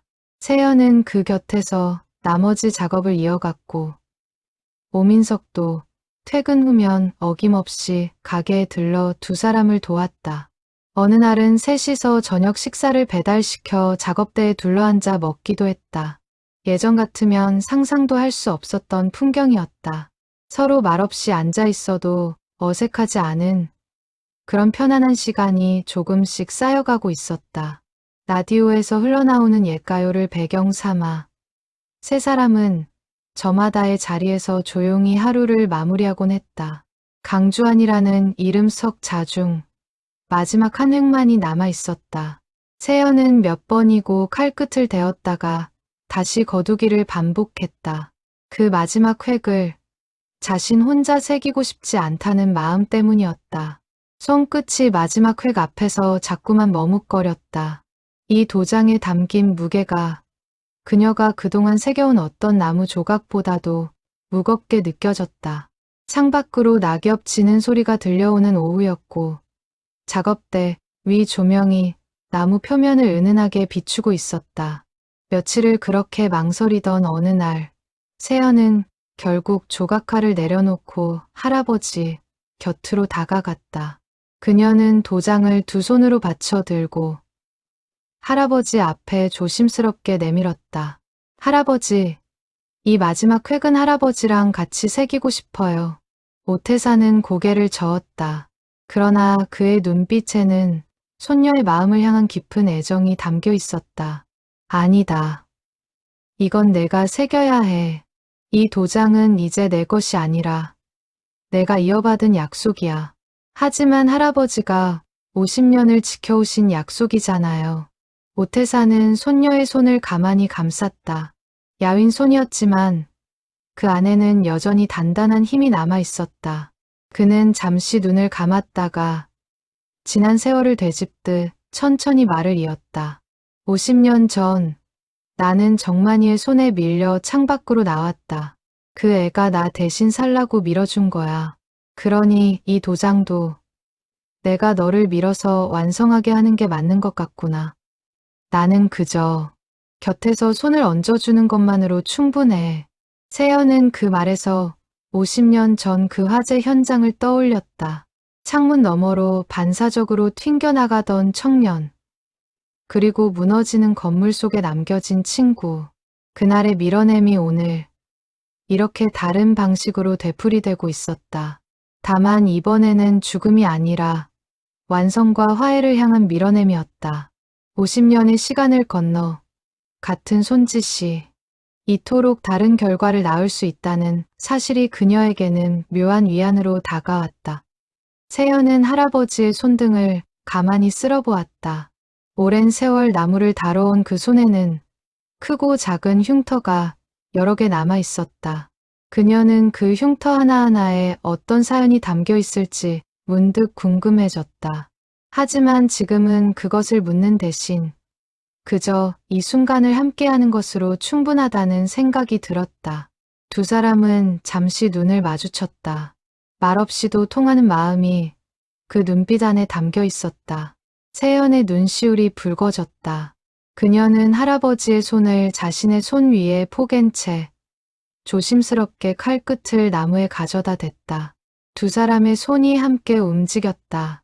힘은 세연이 주었지만 방향과 깊이는 오태산이 이끌었다. 작업대 위로 저녁 햇살이 비스듬히 내려앉았고 두 사람의 그림자가 나무 위에 겹쳐졌다. 마지막 획이 완성되는 순간 작업실 안에는 나무 부스러기가 조용히 흩날렸다. 도장이 완성되었다. 세연은 그것을 인주에 살며시 눌러 준비해둔 한지 위에 찍어보았다. 강주한 세 글자가 선명하게 떠올랐다. 획 하나하나에는 50년의 세월과 두 세대에 걸친 정성이 함께 새겨져 있었다. 작업실 안은 고요했다. 나무 부스러기 냄새와 인주 냄새가 뒤섞인 공기 속에서 세 사람은 한동안 아무 말 없이 그 붉은 글씨를 바라보았다. 오태사는 떨리는 손끝으로 한지 위에 이름을 어루만졌다. 이렇게 보니 정만이가 살아있었다면 참 잘생긴 아들을 뒀겠구나 싶다. 그의 목소리에는 슬픔보다 오히려 따뜻한 그리움이 묻어났다. 세연은 할아버지의 옆얼굴을 가만히 바라보았다. 50년 동안 이 순간을 상상하며 살아오셨을 할아버지의 마음을 이제야 조금은 헤아릴 수 있을 것 같았다. 완성이라는 두 글자가 이렇게 무거우면서도 홀가분한 것인 줄 그녀는 처음 알았다. 오민석이 그 도장을 조심스레 들어 살펴보았다. 그의 눈에도 눈물이 어렸다. 아버지, 이거 정말 아버지 인생 전체가 담긴 도장이네요. 오태사는 말없이 고개를 끄덕였다. 그의 시선은 완성된 도장에 오래도록 머물러 있었다. 50년 동안 가슴 한켠에 얹혀있던 무거운 돌덩이 하나가 이제야 비로소 내려앉는 듯한 표정이었다. 그날 저녁, 세연은 강주호에게 전화를 걸어 도장이 완성되었다는 소식을 전했다. 전화기 너머로 잠시 침묵이 흐르더니 그의 목소리가 떨려 나왔다. 정말요? 정말 완성이 된 거예요? 네. 이번 주말에 저희가 직접 찾아뵐게요. 할아버지도 함께 가고 싶어 하세요. 강주호는 한동안 말을 잇지 못했다. 수화기 너머로 그가 숨을 고르는 소리가 들렸다. 그는 목이 메는 듯 잠시 말을 멈췄다가 다시 이어갔다. 사실 오늘 아침에도 아버지 산소에 다녀왔거든요. 이 소식을 전해드리고 싶어서요. 그런데 정말 이렇게 빨리 완성될 줄은 몰랐어요. 마침내 그가 조용히 대답했다. 기다리고 있을게요. 오시는 길 저희 어머니께도 꼭 전할게요. 아, 그리고 사실 저희 어머니도 아버지 얘기를 자세히는 모르세요. 이번에 다 같이 들으면 좋을 것 같아요. 전화를 끊은 세연은 완성된 도장을 다시 한번 내려다보았다. 인주 자국이 선명한 한지를 조심스럽게 액자에 넣어두었다. 오태사는 그 옆에서 오래도록 도장을 바라보다가 나지막이 혼잣말처럼 중얼거렸다. 정만아, 기다려줘서 고맙다. 이제 다 됐다. 그 말에는 50년의 세월이 담겨 있었다. 세연과 오민석은 그 말을 듣고도 아무 말도 보태지 않았다. 어떤 위로의 말도 그 오랜 기다림의 무게를 대신할 수는 없었기 때문이다. 세 사람은 그저 완성된 도장을 가운데 두고 오래도록 말없이 함께 앉아 있었다. 오민석은 문득 아버지의 옆얼굴을 바라보았다. 병원에서 처음 보았던 두렵고 창백했던 얼굴과는 완전히 다른 표정이었다. 지금 이 순간의 아버지는 오랜 짐을 내려놓은 사람만이 가질 수 있는 평온함을 얼굴 가득 담고 있었다. 그는 그 얼굴을 마음속에 오래도록 담아두고 싶다는 생각이 들었다. 작업실 안에 낡은 시계가 째깍째깍 소리를 내며 밤을 향해 가고 있었다. 창밖으로 저녁 어스름이 도장방 안까지 조용히 스며들고 있었다. 50년 전 불길 속에서 시작된 약속이 이제 마지막 여정을 앞두고 있었다. 세연은 완성된 도장을 조심스럽게 나무 상자에 담았다. 강주호가 선물해준 나무 조각으로 만든 손잡이가 도장 몸체와 자연스럽게 어우러져 있었다. 그녀는 그 상자를 두 손으로 감싸쥐며 내일의 여정이 이 오랜 이야기의 진짜 마침표가 되어주기를 마음속으로 빌었다. 오태사는 잠자리에 들기 전 오랫동안 낡은 공책을 품에 안고 있었다. 50년 전 20살 청년이 떨리는 손으로 써내려간 그 다짐이 이제 손녀의 손끝을 통해 완전한 매듭을 짓게 되었다는 사실이 믿기지 않는 듯했다. 그는 조용히 눈을 감으며 중얼거렸다.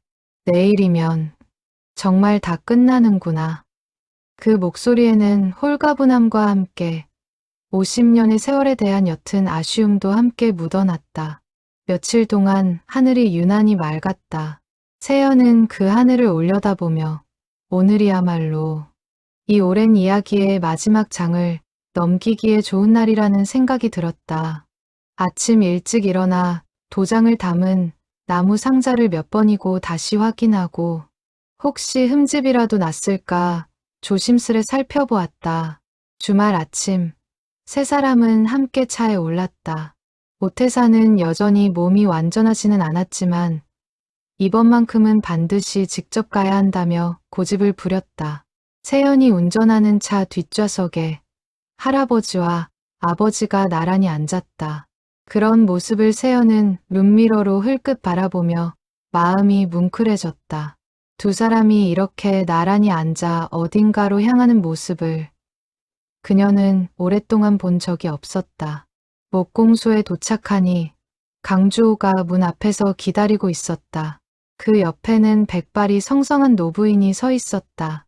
강주호의 어머니, 즉 강주환의 아내였다. 그녀는 정갈한 한복 저고리 위에 카디건을 걸치고 있었는데 오늘을 위해 특별히 단장한 듯한 모습이었다.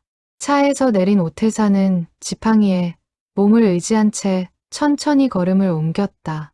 걸음이 느렸지만 그의 눈빛만은 어느 때보다 또렷했다.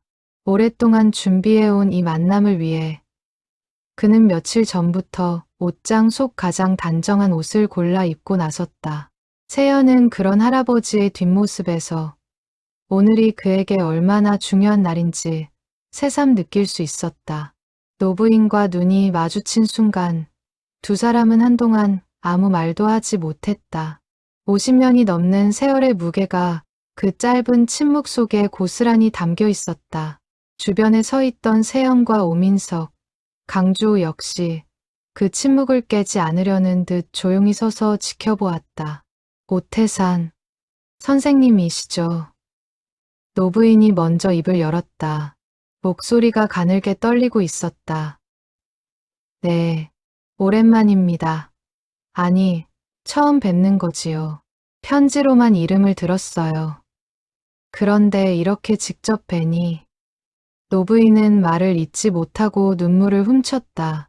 오태산도 고개를 숙인 채 한동안 말이 없었다.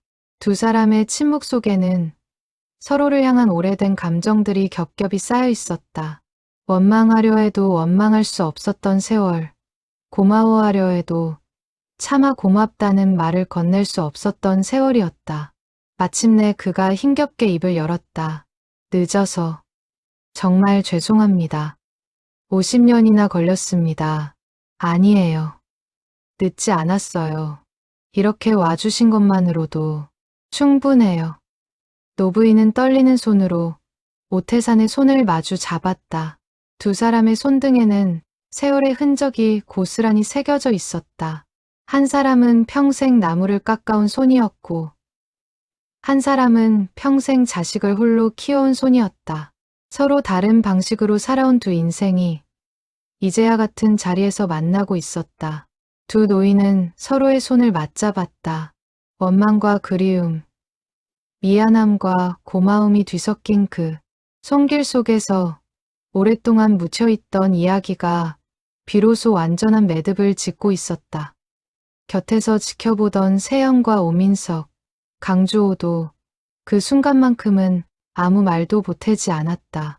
50년의 세월이 응축된 그 짧은 침묵 앞에서 어떤 말도 군더더기처럼 느껴졌기 때문이다. 모두가 목공소 응접실에 둘러앉았다. 벽면에는 강주호가 만든 크고 작은 나무 가구들이 가지런히 놓여 있었다. 세연은 그 가구들을 보며 이 손재주 역시 50년 전 세상을 떠난 정만에게서 이어져 온 것이 아닐까 하는 생각이 들었다. 창가에 놓인 낮은 탁자 위로 다과가 준비되어 있었고 창밖으로는 목공소 마당에 오래된 감나무가 초록빛 잎사귀를 들이우고 있었다. 그녀는 조심스럽게 완성된 도장을 꺼내 탁자 위에 올려놓았다. 붉은 인주가 묻은 한지 위로 강주환이라는 이름이 선명하게 찍혀 있었다. 강주호의 어머니는 떨리는 손으로 그 한지를 받아들었다. 오래도록 이름을 들여다보던 그녀의 눈에서 참았던 눈물이 다시 흘러내렸다. 이 사람, 결혼식 날 참 좋아했었는데 이제야 이런 선물을 받네요. 너무 늦게요. 그녀는 손끝으로 한지 위에 이름을 몇 번이고 쓸어보았다. 마치 50년 전 떠나보낸 남편의 얼굴을 어루만지듯이 그 모습을 지켜보던 세연은 목이 메어왔다. 사랑하는 사람의 이름 석자가 이렇게 오랜 세월을 건너 완성될 수 있다는 사실이 새삼 가슴 깊이 와닿았다. 어머니가 대신 축복받으신 거예요. 강주호가 어머니의 어깨를 감싸며 말했다. 오태사는 그 모습을 바라보며 나지막이 말을 이었다. 정만이가 살아있었다면 분명 이 도장을 직접 새겨주고 싶어 했을 겁니다. 저는 그저 그 친구를 대신해서 손을 움직였을 뿐입니다. 강주환의 아내는 도장을 두 손으로 꼭 감싸 쥐었다. 이제야 남편이 온전히 이 집안의 이름으로 축복받으며 떠나보내지는 것 같아요. 감사합니다, 선생님. 정말 감사합니다. 오태사는 고개를 저으며 낮게 말했다. 감사는 제가 드려야지요. 정만이가 저를 살렸으니까요. 이 도장 하나로 그 빚을 다 갚았다고는 생각하지 않습니다. 다만 이제 조금은 마음이 놓입니다. 그는 잠시 말을 멈추고 오래도록 눈앞에 도장을 응시했다. 50년 동안 저는 매일 밤 그 불길을 떠올렸습니다. 그날 제가 조금만 더 빨리 움직였다면 정만이도 함께 나올 수 있지 않았을까 하는 생각을요. 그 생각이 저를 이 일에 붙잡아 두었던 것 같습니다. 도장을 새길 때만큼은 그 죄책감에서 잠시나마 벗어날 수 있었으니까요. 응접실 창밖으로 오후 햇살이 길게 들이우고 있었다. 나무 냄새 가득한 그 공간에서 두 집안의 3대가 처음으로 한자리에 모여 있었다. 50년 전 시장 골목의 불길에서 시작된 이야기가 이제 완전히 다른 빛깔로 마무리되고 있었다. 그때 목공소 문이 열리며 박도연이 들어섰다. 그는 이 자리를 함께하고 싶다며 먼 길을 마다하지 않고 찾아온 참이었다. 늦어서 죄송합니다. 도로가 좀 막혀서요. 강주호가 반갑게 그를 맞았다. 형, 잘 왔어요. 마침 다 같이 이야기하고 있었어요. 박도연은 탁자 위에 놓인 완성된 도장을 보고는 잠시 말을 잃은 채 서 있었다. 그가 오래전 태산인장 문을 열고 들어가 편지를 건네던 그 순간부터 시작된 이야기가 이렇게 완결된 모습으로 눈앞에 놓여 있었다. 그는 나지막이 중얼거렸다. 할머니가 이 모습을 보셨다면 정말 좋아하셨을 텐데요. 오태산이 그에게 손을 내밀었다. 자네 덕분일세. 자네가 그 편지를 가져다 주지 않았다면 이 도장은 영영 미완성으로 남았을지도 몰라. 박도연은 그 손을 마주 잡으며 고개를 숙였다. 목공소 응접실 안에는 50년의 세월을 건너온 사람들이 한자리에 모여 있었다. 저마다 다른 사연으로 이어진 인연이었지만 그 중심에는 변함없이 하나의 이름, 박정만이 있었다. 돌아가는 길, 오민석이 조용히 말을 꺼냈다. 아버지, 오늘 정말 잘하셨어요. 이제 마음이 좀 편하세요? 오태사는 창밖을 바라보며 희미하게 미소 지었다. 그래, 이제야 정만이 얼굴을 제대로 마주 볼 수 있을 것 같구나. 차 안에는 한동안 고요한 침묵이 흘렀다. 저물어가는 가을 들판이 창밖으로 스쳐 지나갔다. 세연은 운전대를 잡은 채 룸미러로 뒷좌석의 두 사람을 다시 한번 바라보았다. 할아버지의 어깨에 아버지가 슬며시 담요를 덮어드리는 모습이 눈에 들어왔다. 말없는 그 손길 속에 오랜 세월 쌓였던 오해와 서운함이 모두 녹아내린 듯했다. 할아버지, 오늘 강주호 씨, 어머니 표정 보셨어요? 정말 오랜만에 활짝 웃으시는 것 같았어요. 그래, 밭이다. 그 웃음을 보려고 50년을 기다린 것 같구나. 오태산의 목소리에는 더 이상 무거운 짐이 느껴지지 않았다.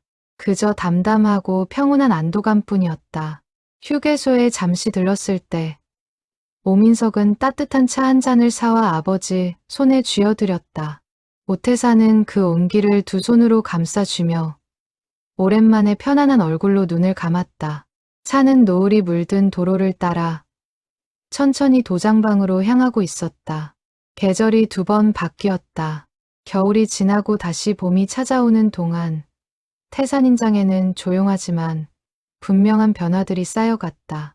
이듬해 봄, 태산인장 간판은 새로 칠해졌지만 글씨체는 예전 그대로였다. 세연이 페인트공에게 몇 번이고 신신당부해서 할아버지가 처음 걸었던 그 글씨체를 그대로 살려낸 것이었다. 세연은 이제 능숙한 손길로 도장을 새길 수 있게 되었고 주말이면 오민석도 가게에 나와 손님을 맞았다.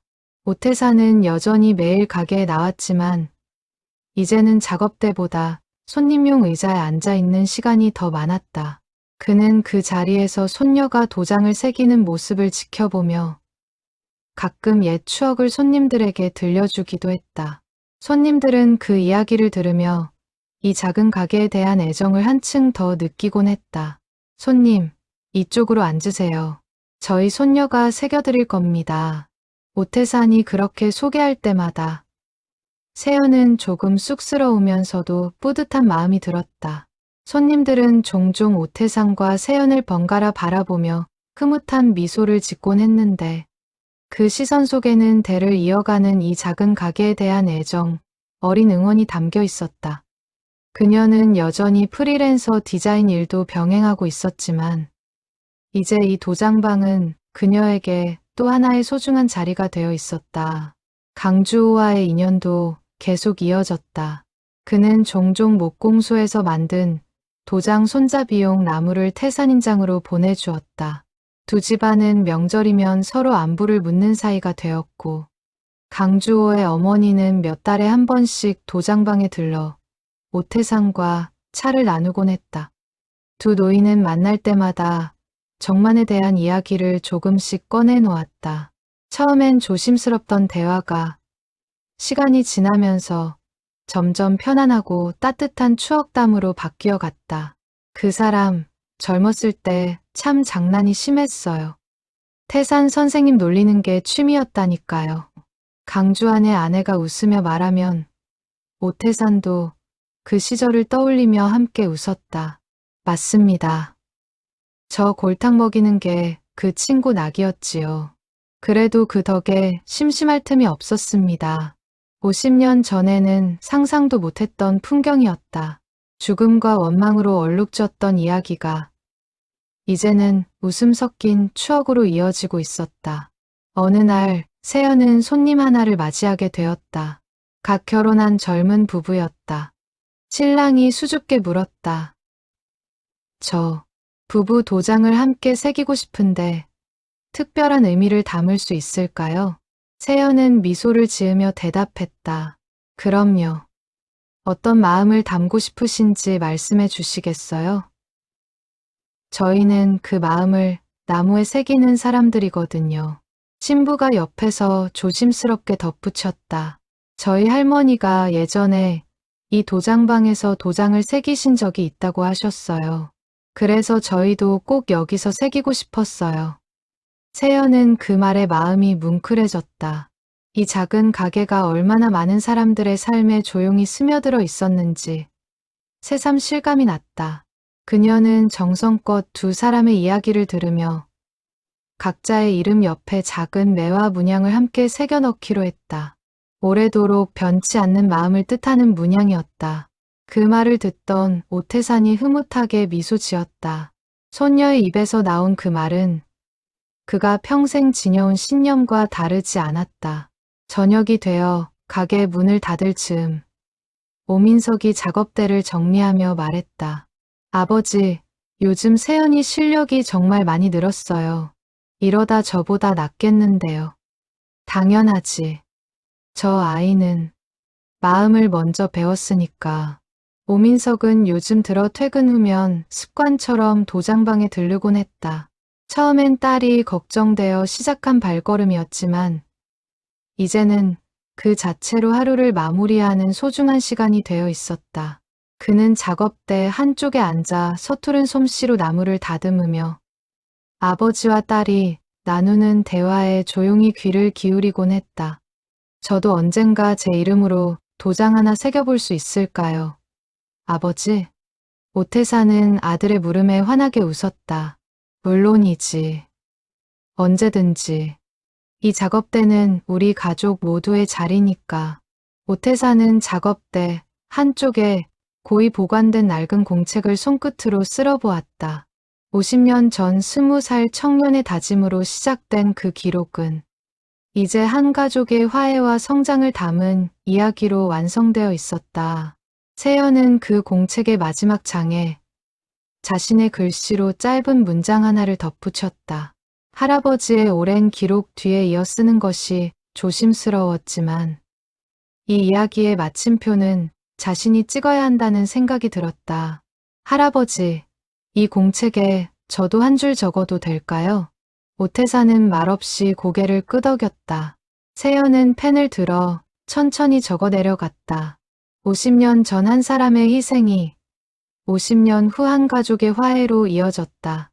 이 도장방은 이제 다음 이야기를 새길 준비가 되어 있다.